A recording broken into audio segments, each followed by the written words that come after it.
Wild viral video from a pastor with a massive online following showed her fans collapsing, shaking, and convulsing uncontrollably as she prayed over them, leading to renewed accusations from some Christian leaders that her ministry resembles a cult. Catherine Crick, a self-described apostle, leads Fivefold Church, also known as 5F Church in Los Angeles. She has amassed more than 500,000 Instagram followers and a growing presence on TikTok, where supporters celebrate what they describe as miraculous healings and spiritual deliverance. But the 35-year-old's explosive popularity has been matched by equally intense criticism. The latest debate erupted after Crick visited Texas to promote her new book, Ignite Revival. Video shared from the event shows attendees falling to the floor, trembling and appearing to convulse as Crick prayed for them and signed books. One attendee enthusiastically shared their experience online, writing, "This is one of the best days of my life. I will never forget how powerfully I was touched by the anointing at this book signing. I couldn't stay on my feet as I stepped forward to have my book signed. So many were beautifully touched." However, not everyone is convinced.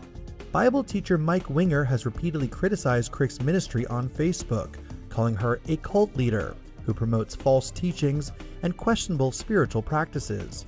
This is Catherine Crick. She is, in my mind, a cult leader and a danger to people. This is a danger, and here she is with ecstatic, worshipful love coming from her followers. Pastor Chris Rosebrough has similarly accused Crick on YouTube of accepting an unhealthy level of admiration from followers that should be reserved for Jesus alone. This is not how we treat any leader in the body of Christ except for Jesus himself. Crick's ministry began roughly 9 years ago as a small worship gathering after she relocated to Los Angeles to pursue careers in acting and music, per church leaders.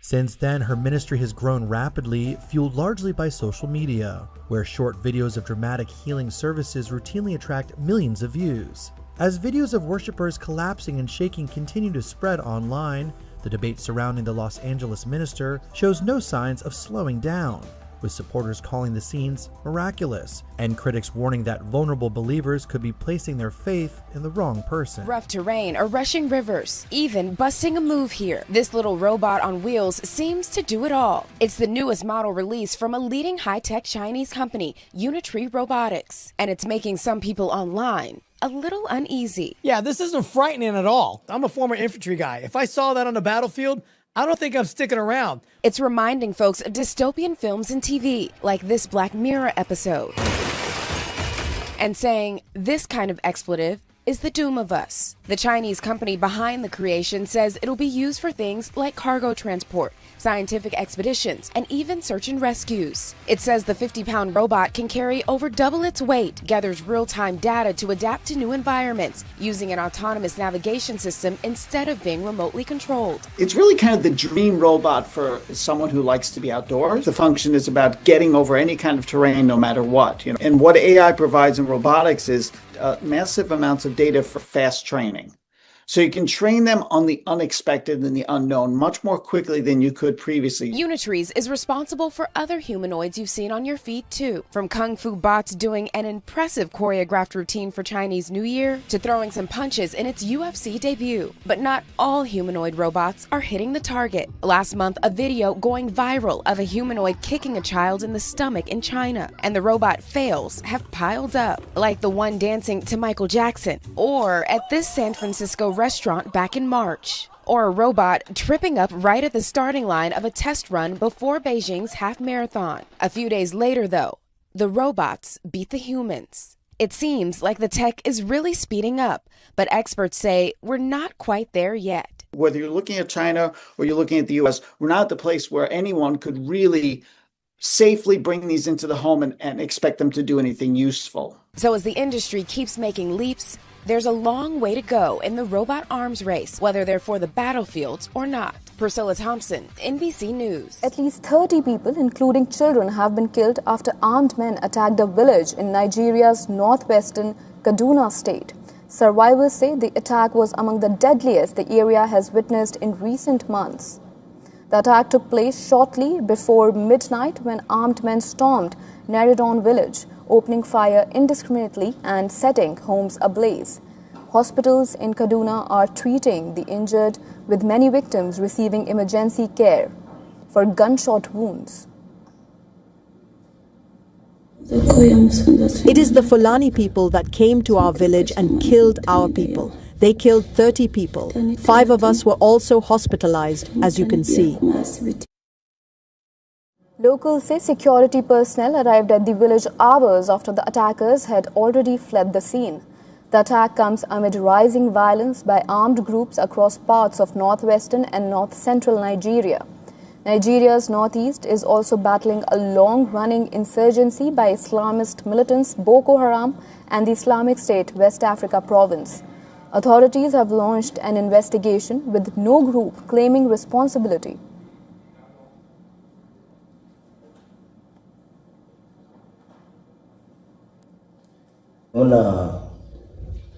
We were just sitting with family's members when all of a sudden we heard the attackers hitting our door. That was when we realized that they have come again to attack us, and we started hearing gunshots everywhere. India continues to battle relentless monsoon fury. Heavy rains have triggered floods, flash floods and landslides across the country. From Gujarat and Maharashtra in the west to Uttarakhand in the north and Assam, which has witnessed some of the worst flood situations in the country, while Delhi NCR remains waterlogged after an intense downpour. Floods have not only disrupted communities and damaged infrastructure, but have claimed many lives. Coming back to Assam, no fresh fatalities were reported in the last 24 hours, but the crisis is far from over. 4,45,000 people remain affected across 6 districts, with Jorhat among the worst hit areas. 90 relief camps are sheltering nearly 29,000 displaced residents, while rescue teams continue operations with boats deployed across inundated areas. Thousands of hectares of farmland remain submerged, and the floods have also dealt a severe blow to the state's livestock sector. Amid the devastating floods in Assam, a father was seen swimming through floodwaters while carrying his children in a large tub to safety. The viral visuals have become a powerful symbol of a parent's courage, sacrifice, and unconditional love. In Uttarakhand, continuous and heavy rainfall has pushed the Ganga, Alaknanda, and Mandakini rivers above the warning mark. The Char Dham Yatra has also been suspended as a precautionary step by the authorities as landslides continue to block key routes. Authorities have assured the pilgrimage will resume once the weather conditions improve and the routes are deemed safe. Meanwhile, the situation was grim in Mussoorie as highways were completely blocked due to landfalls, leaving thousands of tourists stranded on both sides of the road. In Dehradun, newly constructed and recently inaugurated bridge over the Tons River was damaged following an overnight rain. The construction of the bridge incurred roughly 16 crore rupees in cost and caved in just 17 days. As visuals of the collapsed bridge circulated across social media, many, including the locals, questioned the quality of construction and the structural integrity to withstand monsoon. Gujarat, which has also seen extreme monsoon fury this season, and it has led to the deaths of 35 people.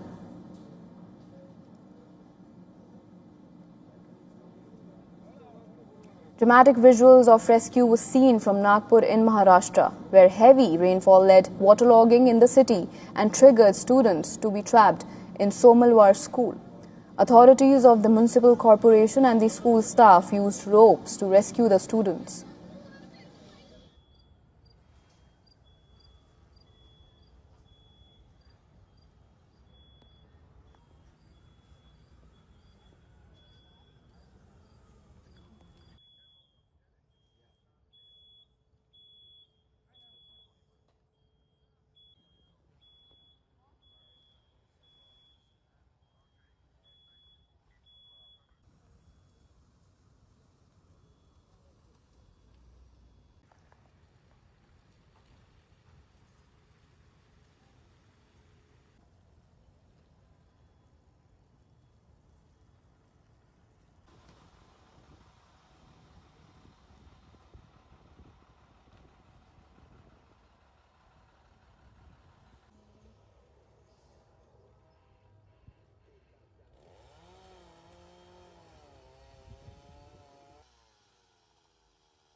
かったよかった。ごめんなさい。しゃがんで。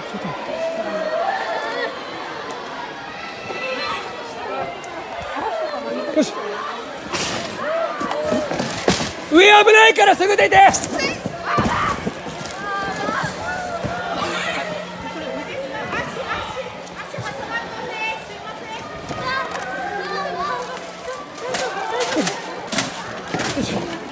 こんなに大丈夫ですか？足すいません。ちょっと待って。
We turn now to the Trump administration's promised immigration crackdown, and it appears to be underway in the nation's largest sanctuary city.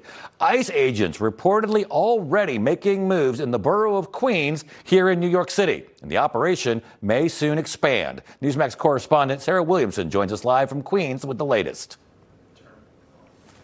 Hey, Mark. Look, we have reports that federal agents are operating throughout all 5 boroughs and will be going through the boroughs over the next coming days as well.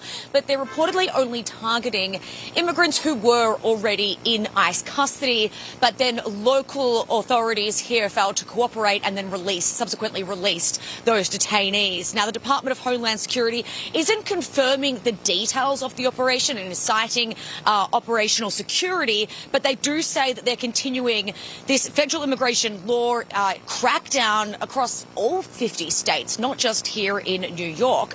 But according to these reports, the operation began Monday in Queens using agents that were already assigned to the New York field office. Operation is expected to spread into Long Island today and other locations across the metro area. Now, officers are reportedly targeting removable non-citizens who were released from local jails or prisons despite requests from ICE to take them into federal custody. And in a statement, ICE tells Newsmax that it upholds the nation's immigration laws in all 50 states, 7 days a week, 24 hours a day. For operational security reasons, they will not confirm future removal operations. Governor Hochul must stop putting policies above public policy. This type of insanity leads to more crimes and more innocent victims. Now, they're also expected to make what are known as collateral arrests, meaning that other deportable migrants encountered during these operations could also be taken into custody. Federal officials have long argued that when local jurisdictions decline to transfer inmates directly to ICE, agents must instead locate these individuals after their release, which is often at their homes, their workplace, or in public, making enforcement operations more resource intensive. Now, the surge is being attributed to the attack on a DHS building in the city earlier this month by Army veteran Andrew Arabaka, who set a fire and then ignited commercial fireworks and was brandishing pellet guns before he was detained by federal officers. New York City's Department of Correction Records has recorded nearly 600 ICE detainers during the last fiscal year, but says that no inmate was held beyond their scheduled release and only 15 people were ultimately transferred to the federal immigration authorities. Now, New York City Mayor Zoran Mamdani has repeatedly condemned ICE operations in the city and has called for ICE to be demolished. We have reached out to the City Hall to try and get information and get comment from them on these recent reports, but we are yet to hear back. Back to you, Mark. All right, Newsmax correspondent Sarah Williamson, thank you. And companies were coming in and just robbing us blind, and it was causing tremendous problems for your jobs. But now all of that is changing because I placed historic tariffs on foreign producers and manufacturers, including a 25% tariff on foreign automobiles, something that no other president had the courage to ever do.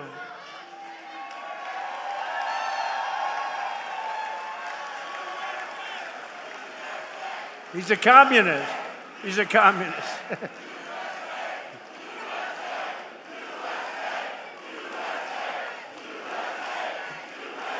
Thank you. He's a communist. We're running against communists. Now, this is great. What's going on? But we're going to win very big. No, I didn't even hear the guy. I think. You see what they want to do? You see what they want to do? They want to take your houses. They want to do things that nobody's ever even thought of before. They want to take your money. They want to raise your tax up to 80%. I gave you the biggest tax cut in the history of our country, so we'll keep it that way. And I said this morning, they also want to fire the police. They don't want police and they don't want prisons anymore. I think that's a great idea. Does everybody like that idea? No police. They want no police and they want no prisons. Where are these people coming? Public support for the war with Iran is now falling in the United States, according to a new Reuters Ipsos poll. The survey shows that only 1 in 3 Americans now, believe it or not, still supports the war. That is apparently at the lowest level since Donald Trump, along with Benjamin Netanyahu, started this war on the 28th of February. The poll found that nearly 7 in 10 Americans now believe that Donald Trump has not clearly explained the goals of the American war on Iran.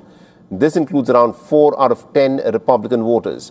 And despite this, Trump's overall approval ratings has risen to 37% and has increased by about 3 points from last month.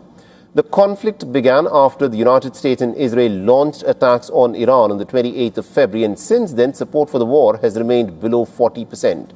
The White House says that President Trump will not make his decisions based on an opinion poll.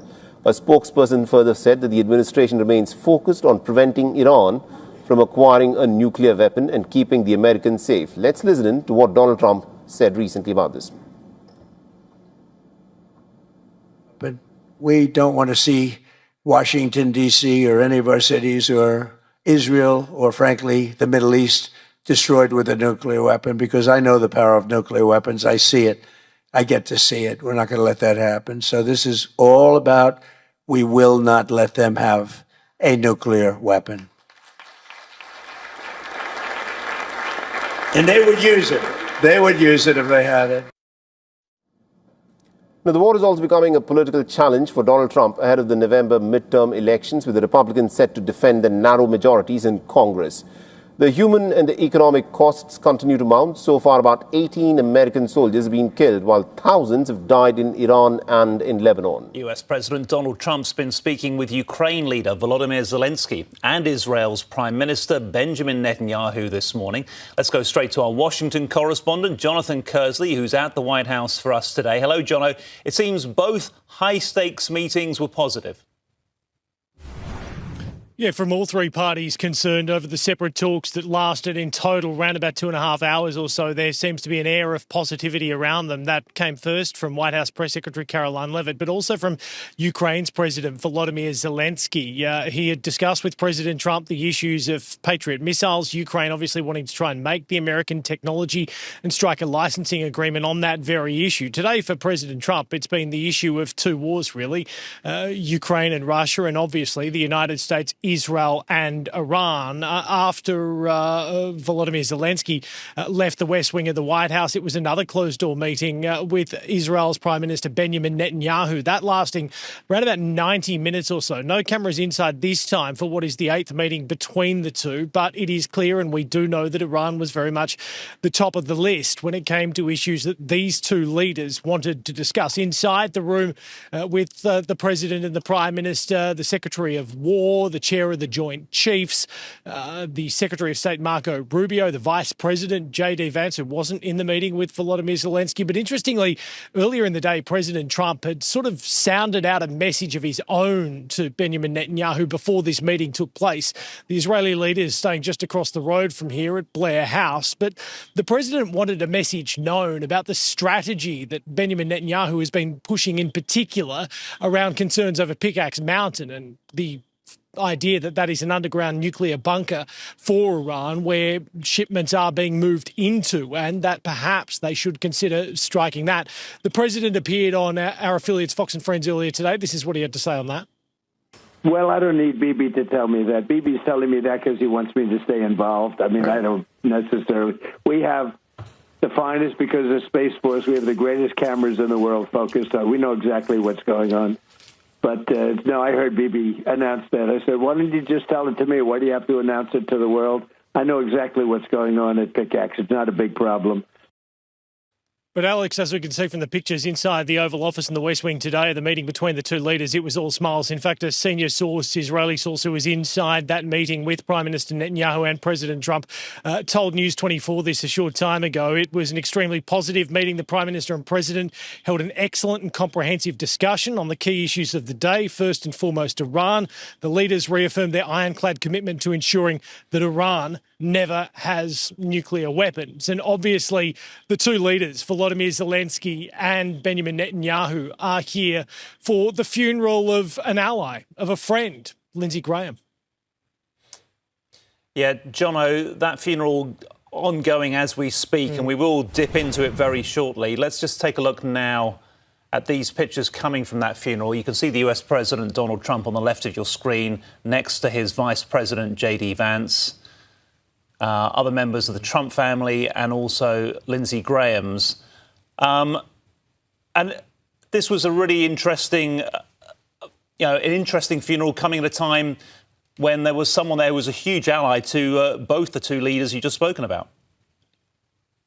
He was. Lindsey Graham was a Republican stalwart, but he was also a stalwart and a supporter, long-time supporter of Israel and its independence and the idea of pursuing peace in the Middle East. He was also somebody who was highly supportive of Volodymyr Zelensky for much of this conflict. In fact, it was just the day before he passed away that he was in Ukraine itself meeting with President Zelensky. Lindsey Graham was a politician here in Washington, D.C., started in the House in 1992, moved into the Senate in 2003. More than 3 decades, 34 years or so of public life here in Washington, D.C. President Trump eulogized a short time ago, describing him as a unique American. There is only one Lindsey Graham. Sean Hannity, the Fox host, a longtime friend, disputing the idea that Lindsey Graham was somebody who was a warmonger, who long pursued and liked the idea of war. President Trump also reflected on that, saying, look, it was a conflict. If there was a conflict, it was something that Lindsey Graham was interested in America essentially pursuing in America's interests. But as you mentioned, obviously a huge amount of dignitaries, world leaders, President Trump, the vice president, leaders from around the world attending that funeral at National Cathedral, not too far from here, around about 10 or 15 minutes drive or so from the White House. But this is some of what President Trump had to say inside the National Cathedral a short time ago.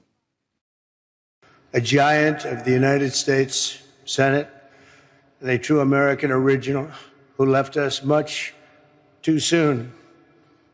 And that can only be the one and only Lindsey Graham. He was extremely hawkish. I will tell you, he never saw a war that he didn't like. And Alex, obviously also in attendance, Lindsey Graham's sister, Darlene, who is essentially now filling his South Carolina Senate seat, and is putting her name forward for the full-time position from November's election forward. Many kind words have been spoken about Lindsey, obviously, inside this cathedral, and to his sister too, somebody who he had to care for from when she was the age of 13 and parents passed away, going on to be a guiding light throughout her life. And now she is the one taking over the throne, if you like, of the South Carolina Republican Senate seat. OK, Jonathan Kersley reporting live from the White House. Thank you.